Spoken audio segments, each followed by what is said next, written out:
आज हम बात करने वाले हैं एंजाइम लिंक्ड इम्यूनोसॉर्बेंट एसे के बारे में। इसमें आप एम लिखेंगे एंजाइम लिंक्ड इम्यूनोसॉर्बेंट एसे, इसको हम शॉर्ट फॉर्म में लाइजा भी बोलते हैं। क्या क्या मटेरियल्स रिक्वायर्ड है? इसमें हमें एक 96 वेल माइक्रोडाइट प्लेट की ज़रूरत होती है। इसके बाद इसमें एक मशीन होती है जिसमें हम इस प्लेट को जब एक्सपेरिमेंट परफॉर्म कर लेंगे तब हम इस एक्सपेरिमेंट जो प्लेट है उसको रीड करते हैं एक इंस्ट्रूमेंट के द्वारा। उसको हम बोलते हैं एलाइजा रीडर या फिर माइक्रोप्लेट रीडर।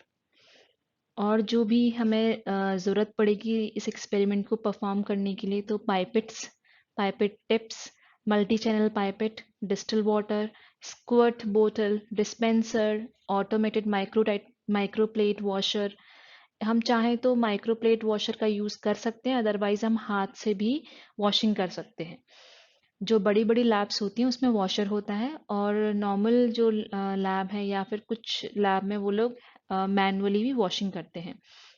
इसमें हमें सिलेंडर की ज़रूरत पड़ेगी, और वेल जो प्लेट है हमारी उसको कवर करने के लिए हमारे पास एक कवर आता है वो, अदरवाइज एल्यूमिनियम फॉइल से भी हम कवर कर सकते हैं।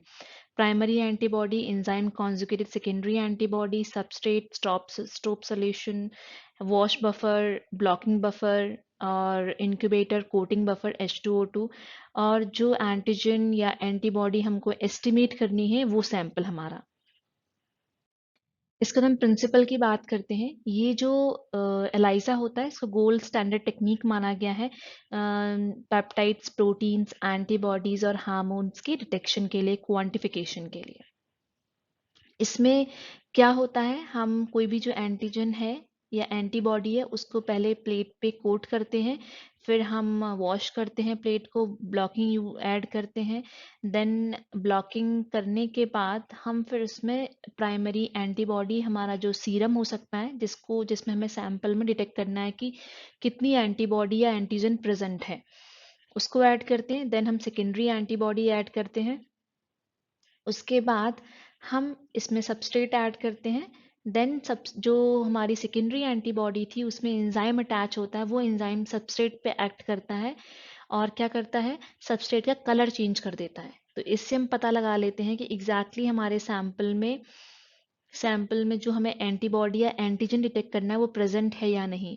जब तक हमारा जो एंटीजन या एंटीबॉडी हमने सरफेस पे एड्जॉर्ब कराई थी उससे प्राइमरी एंटीबॉडी बाइंड करेगी, प्राइमरी से फिर सेकेंडरी बाइंड करेगी, सेकेंडरी जो एंटीबॉडी होती है उसमें एंजाइम अटैच होता है, फिर वो एंजाइम जो होता है वो सबस्ट्रेट पे एक्ट करता है। तो ये एक पूरी प्रोसेस है, अगर इसमें से एक भी चीज़ मिसिंग होगी तो एलाइजा में रिजल्ट नहीं दिखेगा।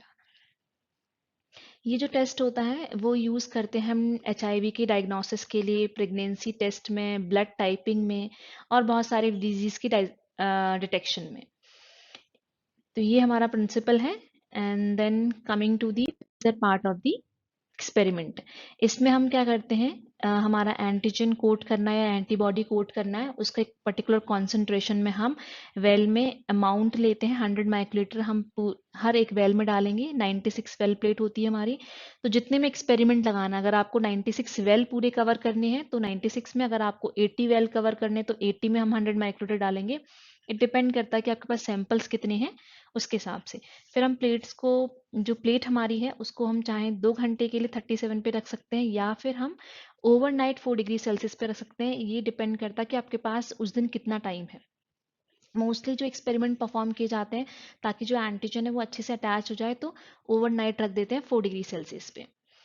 एंड देन उसके बाद नेक्स्ट डे आते हैं, जो भी हमारा रिमेनिंग सोल्यूशन होता है उसको हम फेंक देते हैं और फिर प्लेट को वॉश करते हैं 3 टाइम। किसके द्वारा? PBST के द्वारा। और इसमें टी जो होता है वो 20 होता है, इसका जो अमाउंट हम ऐड करते हैं 0.05%। नेक्स्ट डे इसमें नोट दिया हुआ है कि किस तरीके से प्लेट को वॉश करना है। ब्लॉकिंग के बाद ये हमने कोटिंग सोल्यूशन रिमूव किया, वॉशिंग किया, फिर हम ब्लॉकिंग ऐड करते हैं ताकि जो रिमेनिंग पार्ट जहाँ पे हमारी प्रोटीन जो एंटीजन है वो बाइंड नहीं किया है उस वेल्स को, उस जगह को कौन फिल कर दे? Blocking solution. जो ब्लॉकिंग सोल्यूशन होता है वो ना तो एंटीजन से रिएक्ट करता है ना एंटीबॉडी से रिएक्ट करता है, तो हमें जो बोलते हैं फॉल्स रिजल्ट कम मिलता है, तो इस तरीके का हमें ब्लॉकिंग सोल्यूशन यूज करना है। तो मैंने वहाँ पे अपने मटेरियल्स रिक्वायर्ड में लिखा हुआ है। मोस्टली जो एक्सपेरिमेंट्स होते हैं उसमें हम BSA या फिर मिल्क प्रोटीन यूज करते हैं। ब्लॉकिंग सोल्यूशन ऐड करने के बाद हर वेल में 100 माइक्रोलीटर हम ब्लॉकिंग सोल्यूशन ऐड करेंगे। उसको फिर 1 घंटे रूम टेम्परेचर, RT का मतलब है रूम टेम्परेचर पे रखेंगे, और वो थोड़ा शेक करते हुए, ताकि प्रॉपर तरीके से वेल में ब्लॉकिंग सोल्यूशन हो।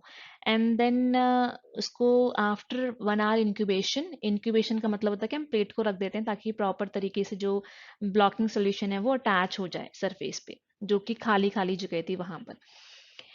फिर हम प्लेट को वॉश करेंगे 3 टाइम्स PBST से। आफ्टर वॉशिंग हम इसमें हमारा जो सैंपल है जो हमें डिटेक्ट करना है, उसमें जो एंटीबॉडी डिटेक्ट करनी है, उस सैंपल को हम 50 माइक्रोलीटर हर वेल में ऐड करेंगे। नेक्स्ट, इस सैंपल को ऐड करने के बाद हम 37 डिग्री सेल्सियस पे रखेंगे 1 घंटे के लिए। 1 घंटे इंक्यूबेशन के बाद हम क्या करेंगे, प्लेट को अगेन 3 बार वॉश करेंगे PBST से। जो PBST है वो हमारा वॉशिंग सोल्यूशन है, ओके।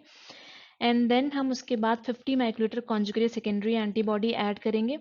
और जब ये सेकेंडरी एंटीबॉडी ऐड करेंगे, ये ध्यान रखना है कि हमें इसके बाद जितने भी स्टेप है वो डार्क में करने हैं, ओके। और जो सेकेंडरी एंटीबॉडी होती है कॉन्जुगेटेड, मतलब इसमें कोई एंजाइम अटैच होता है, ठीक है। इसको हमने इंक्यूबेट किया 37 डिग्री सेल्सियस पे। फिर उसके बाद आफ्टर 1 आवर हमने प्लेट को वॉश किया PBST से 100 माइक्रोलीटर PBST फिल करके। फिर आफ्टर 6 वॉशेस हम 100 माइक्रोलीटर PBS ऐड करेंगे। वॉशिंग के बाद प्लेट को अच्छे से ड्राई करेंगे टैप करके, किस पे, किसी भी टिश्यू पेपर पे या टॉवल जो भी है, एकदम क्लीन टिश्यू पेपर पे। इसके बाद हम इसमें सबस्ट्रेट सोल्यूशन ऐड करते हैं, जो कि TMB या OPD कुछ भी हो सकता है। जो सबस्ट्रेट सोल्यूशन होता है वो प्रिपेयर हम करते हैं, इसमें H2O2 भी ऐड करते हैं। हमने ऐड किया 50 माइक्रोलीटर सबस्ट्रेट सोल्यूशन हर वेल में। फिर प्लेट को हम इंक्यूबेट करते हैं डार्क में 37 डिग्री सेल्सियस पे 15 से 30 मिनट्स में। और हम हर 5 या 10 मिनट में देखेंगे कि कलर आ रहा है कि नहीं आ रहा है वेल्स में। जब सफिशिएंट कलर डेवलपमेंट हो जाएगा, फिर हम 100 माइक्रोलीटर स्टॉप सोल्यूशन ऐड कर देंगे, और उस प्लेट को फिर हम, प्लेट की जो एब्जॉर्बेंस है वो हम मेजर करेंगे। प्लेट जो हमने बताया था कि इंस्ट्रूमेंट होता है, एलाइजर रीडर बोलते हैं इसको, या माइक्रोप्लेट रीडर होते हैं, उसमें हम इसकी रीडिंग ले लेंगे। So this is the procedure. Next, हम रिजल्ट्स कैसे इंटरप्रेट कर सकते हैं। क्वांटिटेटिव डिटेक्शन कर सकते हैं, क्वालिटेटिव। अगर फॉर एग्जांपल आपने देखा कि आपका सैंपल है और उसमें कलर दिख रहा है, दैट मीन्स ये कि जो आपने सैंपल लिया था उसमें पर्टिकुलर एंटीबॉडी या एंटीजन जो डिटेक्ट कर रहे हैं वो प्रेजेंट है, तो आप देख के ही बता सकते हैं, क्वालिटेटिव डिटेक्शन जिसे बोलते हैं। क्वांटिटेटिव डिटेक्शन के लिए आप क्या करेंगे, आपने, आपकी जो भी OD आई है उसको हम प्लॉट करते हैं, एक ग्राफ बनाते हैं जिसमें स्टैंडर्ड्स की वैल्यू को यूज करके पहले ग्राफ प्लॉट करेंगे, देन उसके बाद जो हमारा अननोन सैंपल है उसकी वैल्यू हम उसके थ्रू एक्सट्रापोलेट कर लेते हैं। So this is the result. जो प्रिकॉशन पार्ट है वो आप लोगों को खुद से ऐड करना है।